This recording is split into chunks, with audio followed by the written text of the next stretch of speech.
Hello నమస్తే welcome to our channel. నేను మీ శాన్వి. గత 15 years గా హైదరాబాద్ లో ఫేస్ క్లినిక్స్ అనే ఒక క్లినిక్ ని రన్ చేస్తూ చాలా మంది జీవితాల్లో ఒక కొత్త ఫేస్ ని తీసుకొచ్చిన hair transplantation surgeon doctor Raghunath Reddy గారు మనతో పాటు ఉన్నారు. హెయిర్ ట్రాన్స్ప్లాంటేషన్ దీని గురించి నేను పెద్దగా చెప్పాల్సిన అవసరం లేదు, చాలా మందికి ఒక ఐడియా ఉంది. కానీ హెయిర్ ట్రాన్స్ప్లాంటేషన్ కోసం కొంచెం బ్రీఫ్ గా ఎక్స్ప్లెయిన్ చేయడానికి మనతో పాటు రఘునాథ్ రెడ్డి గారు ఉన్నారు కాబట్టి ఆయనతో మాట్లాడదాం. హాయ్ సార్, నమస్తే. ఎలా ఉన్నారు సార్? సో ఇప్పుడు చూసుకుంటే హెయిర్ ట్రాన్స్ప్లాంటేషన్, అసలు హెయిర్ ట్రాన్స్ప్లాంటేషన్ అంటే ఏంటి, ఇది ఎలా చేస్తారు, ఎలాంటి టైప్స్ ఉన్నాయి హెయిర్ ట్రాన్స్ప్లాంటేషన్లో? సో మనకి హెయిర్ ట్రాన్స్ప్లాంటేషన్ అంటే ఒక పర్సన్ బాల్డ్ ఉన్నారు. మనకి ఈ బాల్డ్నెస్ అనేది మనకి పర్సన్ టు పర్సన్ వేరేట్ అవుతుంటుంది. అంటే స్టేజెస్ ఉంటాయి ఈ బాల్డ్నెస్లో. క్లాస్ 1 నుంచి క్లాస్ 7 వరకు ఎంత ఎక్స్టెంట్ పోయింది అనే దాన్ని బట్టి, అంటే మనకి ఎంత ఎక్స్టెంట్ హెయిర్ వెళ్ళిపోయింది దాన్ని బట్టి మనకి ఈ క్లాసెస్ కింద డివైడ్ చేస్తారు. మేల్స్ కానీ ఫీమేల్స్ కానీ. ఫీమేల్స్ ఏంటంటే మనకి different kind of hair loss ఉంటుంది. వాళ్ళకి ఓవరాల్గా పల్స్ పడుతుంటుంది, ఫ్రంట్ హెయిర్ లైన్ స్ట్రాంగ్ ఉంటుంది. మేల్స్ ఏంటంటే ఫ్రంట్ నుంచి బ్యాక్ వెళ్ళిపోతుంటుంది కంప్లీట్గా. అంటే ఫ్రంట్ పార్ట్ వెళ్ళిపోతుంది, తర్వాత వర్టెక్స్ అంటే ఈ నడిని ఉంటుంది, ఫ్రంట్ పార్ట్ వెళ్ళిపోతుంది, మిడిల్ పార్ట్ కూడా ఉంటుంది, ఈ రెండు ఫ్యూజ్ అయిపోతాయి. సో ఈ బాల్డ్నెస్ ఉండే వాళ్ళు ఏం చేస్తామంటే మనము బ్యాక్ సైడ్ నుంచి రూట్స్ తీసుకొని ఫ్రంట్లో ప్లాంట్ చేస్తాం. మనకి ప్లాంట్కి ఎట్లా వేరు ఉంటుందో అట్లా హెయిర్కి కింద మన స్కిన్ కింద ఫ్యాట్లో వేరు ఉంటుంది అనమాట. సో మన ఎక్స్టర్నల్గా చూసే హెయిర్కి అసలు లైఫ్ ఉండదు, జస్ట్ లైక్ ఒక థ్రెడ్ లాంటిది మన హెయిర్ అనేది. అందుకని మనం ఇట్లా అన్నా కూడా గట్టిగా పెయిన్ ఉండదు మనకి. సో దీన్ని మనం జనరల్గా షాంపూస్ వాడుకొని క్లీన్ చేసుకో, ఒకటి డిటర్జెంట్ షాంపూ, ఒక డిటర్జెంట్ లాని మనకు. కానీ మెయిన్ మన లైఫ్ ఉండేది ఏంటంటే మనకి స్కిన్ కింద ఉంటుంది రూట్ అనమాట. సో ఈ రూట్స్ని మనం ఏంటంటే బాల్డ్ ఉండే పేషెంట్స్లో ఈ ఫ్రంట్ పార్ట్ అంతా వెళ్ళిపోయి బ్యాక్ సైడ్ మాత్రం హెయిర్ మిగులుతుంది అనమాట. ఈ హెయిర్ మనకి బాల్డ్నెస్ రెసిస్టెంట్.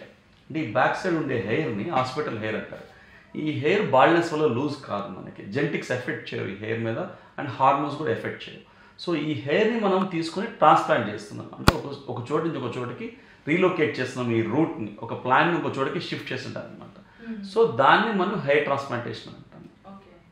సో ఈ హెయిర్ ట్రాన్స్ప్లాంటేషన్లో ఏంటంటే మనకి చాలా టూ టైప్స్ ఆఫ్ టెక్నిక్స్ ఉంటాయి మనకి హెయిర్ ట్రాన్స్ప్లాంటేషన్లో. ఈ హెయిర్ ట్రాన్స్ప్లాంటేషన్ ఎంటైర్గా ఒకదాని మీద dependent, that is called theory of donor dominance అంటారు. అంటే చాలామంది ఏమంటారంటే సార్ ఫ్రంట్ పార్ట్ వెళ్ళిపోయింది కంప్లీట్గా, మనం బ్యాక్ సైడ్ నుంచి తీసుకుపెట్టినప్పుడు అవి ఎందుకు గ్రో అవుతాయి అని అడుగుతారు. ఈ హెయిర్స్ కూడా ఊడిపోవాలి కదా అని అడుగుతారు. ఆ హెయిర్స్ ఎందుకు ఊడవంటే దాన్ని థియరీ ఆఫ్ డోనాట్ డామినెన్స్ అంటారు. ఏంటంటే మనకి ఈ హెయిర్స్ మనకి రెసిస్టెన్స్ చేస్తున్నాయి కాబట్టి మన బాల్డ్నెస్కి ఈ రెసిస్టెంట్ హెయిర్ రూట్స్ తీసుకొని మనం ప్లాంట్ చేసినప్పుడు ఆ హెయిర్స్ ఊడవు మనకి, అవి లైఫ్ లాంగ్ గ్రో అవుతుంటాయి. సో ఈ హెయిర్ ట్రాన్స్ప్లాంటేషన్లో మనకి బేసిక్గా 2 టెక్నిక్స్ ఉన్నాయి. ఒక టెక్నిక్ ఏంటంటే ఎఫ్యూటీ, ఇంకొక టెక్నిక్ ఎఫ్యూటీ అంటాం. ఎఫ్యూటీ అంటే ఫాలిక్యులర్ యూనిట్ ట్రాన్స్ప్లాంటేషన్, ఎఫ్యూఈ అంటే ఫాలిక్యులర్ యూనిట్ ఎక్స్ట్రాక్షన్. ఈ ఫాలిక్యులర్ యూనిట్ ట్రాన్స్ప్లాంటేషన్ అనేది చాలా ఓల్డ్ టెక్నిక్. ఈ ఓల్డ్ టెక్నిక్లో ఏం చేస్తారంటే మనకి స్కిన్ ఈ సైడ్ టెంపుల్స్ దగ్గర నుంచి ఆల్మోస్ట్ హాస్పిటల్ రీజన్ ఎంటైర్గా ఒక 1 centimeter విడ్త్, ఒక 18 to 20 centimeters లెంత్ ఉన్న స్కిన్ కట్ చేసుకుంటారు. కట్ చేసేసి ఆ స్కిన్ తీసినప్పుడు ఆ రూట్స్తో పాటు తీస్తారు స్కిన్ని. దాన్ని మనకి సింగిల్ రూట్స్ కింద డివైడ్ చేసుకుని దాన్ని ప్లాంట్ చేస్తారు. దాన్ని మనం ఫాలిక్యులర్ యూనిట్ ట్రాన్స్ప్లాంటేషన్ అంటాం. ఎఫ్యూటీఆర్ స్ట్రిప్ అని కూడా అంటారు యాక్చువల్లీ. ఈ టెక్నిక్ నేను చేయట్లేదు అంటే నేను చేసి ఈ టెక్నిక్ ఆల్మోస్ట్ 14 years అవుతుంది ఈ టెక్నిక్ చేసి. సో ఈ టెక్నిక్ చాలా ఓల్డ్ టెక్నిక్. దీనివల్ల ఏంటంటే మనకి ఇక్కడి నుంచి ఇక్కడ దాకా కంప్లీట్ బ్యాక్ సైడ్ ఒక స్కార్, ఒక గీతలాగా మిగిలిపోతుంది జీవితకాలం actually. And one more thing ఏంటంటే డిస్కంఫర్ట్ లెవెల్స్ ఎక్కువ ఉంటాయి సర్జరీ తర్వాత. మనం చేసే టెక్నిక్ ఏంటంటే రెగ్యులర్గా ఎఫ్యూఈ అంటాము. ఈ ఎఫ్యూఈలో ఏం చేస్తామంటే మనము బ్యాక్ సైడ్ మొత్తం ఎనస్థీషియా ఇచ్చినాక కంప్లీట్గా సింగిల్ రూట్స్ తీసుకొని ఆ రూట్స్ని మనము ఫ్రంట్లో ప్లాంట్ చేసుకుంటాం. ఈ సింగిల్ రూట్స్ తీసుకోవడం వల్ల ఏంటంటే మనం ఒక ఏరియాని చాలా తక్కువగా ట్రామా చేస్తాము. సో అండ్ హీలింగ్ పీరియడ్ కూడా చాలా ఫాస్ట్గా ఉంటుంది. పేషెంట్కి డిస్కంఫర్ట్ ఉండదు. మనకి అసలు నెక్స్ట్ డేకి పేషెంట్ పెయిన్ కిల్లర్ మానేస్తారు, డిస్కంఫర్ట్ అసలు ఉండదు ప్రాపర్గా. You can resume all is activity from the next day అనమాట. అంటే అన్ని పనులు చేసుకోవచ్చు నెక్స్ట్ డే నుంచి. అండ్ ఈ ఎఫ్యూలో మనకు ఉండే ఉపయోగం ఏంటంటే మనకి కంఫర్ట్ లెవెల్ కాకుండా మనం ఎక్స్ట్రా ఆల్టర్నేటివ్ ఏరియాస్ నుంచి కూడా తీసుకోవచ్చు. సపోజ్ మనకి బ్యాక్ సైడ్ డోనర్ ఏరియా తక్కువ ఉంది, అప్పుడు మనం బియర్డ్ కూడా ఒక డోనర్ ఏరియా కింద వాడుకోవచ్చు. ఎఫ్యూలో స్ట్రిప్లో చేయలేము కదండి, కట్ చేస్తే ఊరుకోరు కదా ఎవరు. సో ఎఫ్యూలు ఏంటంటే మనము బియర్డ్ని కూడా ఒక డోనర్ ఏరియా వాడుకోవచ్చు. అండ్ బాడీ హెయిర్ కూడా తీసుకోవచ్చు లాస్ట్ స్టేజ్లో తీసుకొని మనం పైన స్కాల్ప్ పైన ప్లాంట్ చేసుకోవచ్చు. ఓకే, మరి దీనికి ఏజ్ డిఫరెన్స్ ఏమైనా ఉంటుందా? లేదండి, ఎనీ ఏజ్ గ్రూప్. అంటే నేను హైయెస్ట్ చేసింది 73 years యాక్చువల్ ఇప్పటి వరకు. ఎనీ ఏజ్ గ్రూప్ మనకి వాళ్ళకి జనరల్ మెడికల్ కండిషన్స్ బాగుండి అన్కంట్రోల్ ప్రాబ్లమ్స్ ఏమీ లేకపోతే వాళ్ళ హెల్త్ సిచ్యువేషన్ బాగుంటే హ్యాపీగా ఏ ఏజ్ గ్రూప్ కన్నా చేసుకోవచ్చు. సార్ ఇప్పుడు మీరు హెయిర్ ట్రాన్స్ప్లాంటేషన్ గురించి చెప్పారు. సో ఇప్పుడు ఒక పర్సన్ మీ దగ్గరికి వచ్చి కన్సల్ట్ చేసేటప్పుడు మీరు హెయిర్ ట్రాన్స్ప్లాంటేషన్ చేద్దామని డిసైడ్ అవుతారు. సో దాని ప్రాసెస్ ఏంటి? దాని ప్రాసెస్ ఏంటంటే సపోజ్ ఒక పర్సన్ హెయిర్ ట్రాన్స్ప్లాంట్ చేయించుకోవాలని డిసైడ్ అయినాక వాళ్ళ డోనర్ ఏరియా బాగుందనుకోండి. సో ఆ పర్సన్ మనం కంపల్సరీ హెయిర్ ట్రాన్స్ప్లాంట్ చేస్తామని డిసైడ్ అయినాక ఏం చేస్తామంటే ఆ పర్సన్కి మనం ఒక ప్రొఫైల్ పంపిస్తాం, సర్జికల్ ప్రొఫైల్. అంటే బ్లడ్ టెస్ట్ చేయించుకోవాల్సి ఉంటుంది, చిన్న బ్లడ్ టెస్ట్. దానిలో అన్ని నార్మల్గా ఉన్నప్పుడు బ్లడ్ టెస్ట్లో ఒక డేట్ కన్ఫర్మ్ చేసుకుంటాం. డేట్ కన్ఫర్మ్ చేసి పేషెంట్ వచ్చినప్పుడు మార్నింగ్ ఏం చేస్తామంటే మనం చేసేది FUV కాబట్టి ఫస్ట్ ఆ పేషెంట్ యొక్క ఫొటోస్ తీసుకొని మొత్తం స్కాల్ప్ అంతా అంటే ఉన్న హెయిర్ మొత్తం ట్రిమ్ చేస్తాం. అంటే ఈ FUV పద్ధతిలో కంపల్సరీ మోర్ దెన్ 1500 గ్రాఫ్ట్స్ కంటే ఎక్కువ చేస్తే కంపల్సరీ మనం హెయిర్ ట్రిమ్ చేయాల్సి ఉంటుంది. అంటే గ్రాఫ్ట్స్ అంటే ఏంటంటే మనకి ఈచ్ గ్రాఫ్ట్ 2 to 3 హెయిర్స్ ఉంటాయి అన్నమాట. సో ట్రిమ్ చేసుకున్నాక మనం ఏం చేస్తామంటే ఆ పేషెంట్ మొత్తం క్లీన్ చేసుకొని నీట్గా బ్యాక్ సైడ్ అంటే మనం ఎక్కడి నుంచి హెయిర్ రూట్స్ తీసుకుంటామో ఆ బ్యాక్ సైడ్ కంప్లీట్గా ఎనస్థీషియా చేసేసి ఆ పార్ట్ని నమ్ చేస్తాము. అంటే మన దగ్గర ఇప్పుడు నీడిలెస్ ఇంజెక్టర్ ఉంది. సో ఎక్కువ పెయిన్ ఫీలింగ్ కూడా ఉండదు, పేషెంట్కి ఎక్కువ పెయిన్ఫుల్గా కూడా ఉండదు ప్రొసీజర్ అనేది. ఆ నీడిలెస్ ఇంజెక్టర్ ఫస్ట్ ఇంజెక్షన్ ఇచ్చినాక తర్వాత నీడిల్తో ఇస్తాం కాబట్టి పేషెంట్ ఆల్మోస్ట్ 60-70% ఆ నీడిల్ పెయిన్ కూడా మనము తగ్గించేయచ్చు చాలా వరకు. సో ఆ తర్వాత పేషెంట్ మనకి తీసుకెళ్ళినాక ఒక ఓటీ మైనర్ ఓటీ ఉంటుంది మన దగ్గర. మైనర్ ఓటీకి వెళ్ళినాక పేషెంట్కి బ్యాక్ సైడ్ నుంచి రూట్స్ తీసుకుంటాం. FUV టెక్నిక్లో సింగిల్ రూట్స్ తీసుకుంటాం. ఆ రూట్స్ ఏంటంటే మనకి గ్రాఫ్ట్స్ అంటారు. అంటే ఒక్కొక్క గ్రాఫ్ట్లో 2 to 3 హెయిర్స్ ఉంటాయి.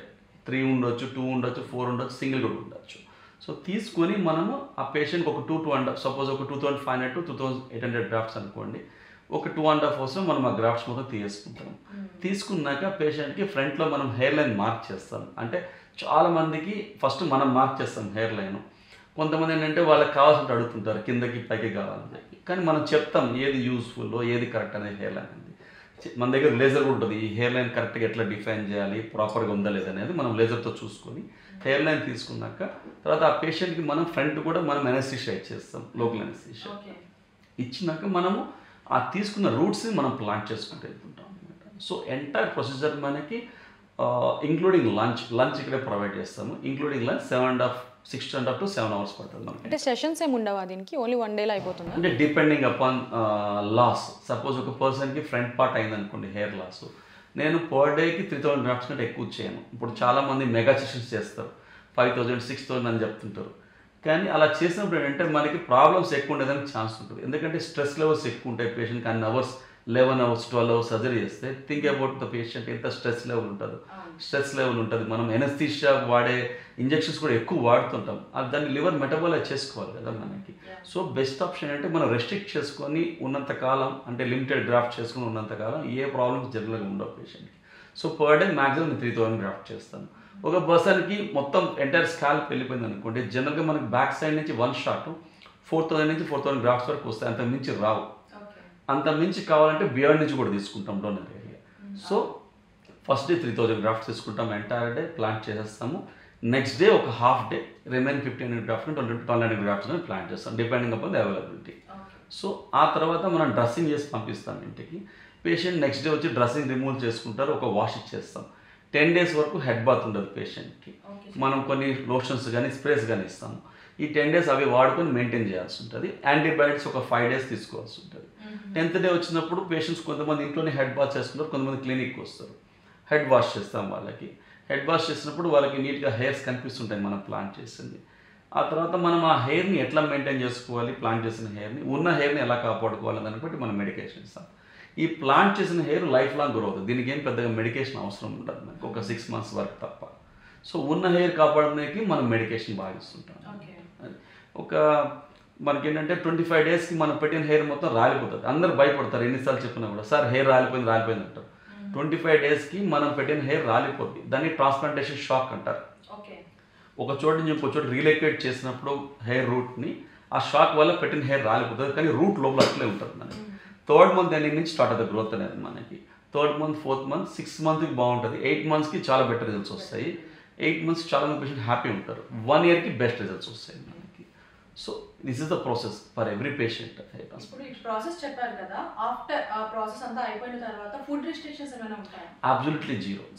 ఫుడ్ వల్ల మనకి ఏదన్నా కాంప్లికేషన్ రావటము, తర్వాత చాలా మంది అడుగుతారు సార్ మనము డైట్ తీసుకుంటే దాల్ తీసుకున్నా పప్పు తిన్నా కూడా చీమ పడుతుంది అని అడుగుతారు. ఇది ఎంత ఓల్డ్ ట్యాబు అంటే మూఢనమ్మకం. అసలు ఫుడ్కి చీమకి సంబంధమే లేదు.